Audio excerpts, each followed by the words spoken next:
roza tutgan odam 100% rozasi Alloh uchun bo'ladi degani.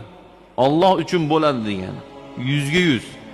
Mana ertaga saharlikka turib og'zni bekitdingizmi, iftorlikgacha rozani ochadigan ishni qilmadingizmi, iftorda og'izni ochdingizmi, 100% sizni rozangiz aniq Alloh uchun bo'ladi.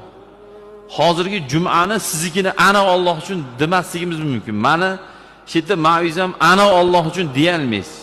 Men qalbim biladi, Allohim biladi buni. Sizni ham qalbingiz biladi, Allohingiz biladi, Robbingiz biladi. Qalbimiz bilan oradagi Allohimizdagi munosabatni Alloh biladi.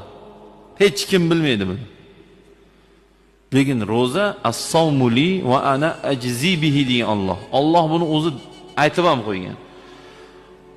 Roza faqat men uchun bo'ladi va uni mukofotini meni o'zimdan to'g'ridan to'g'ri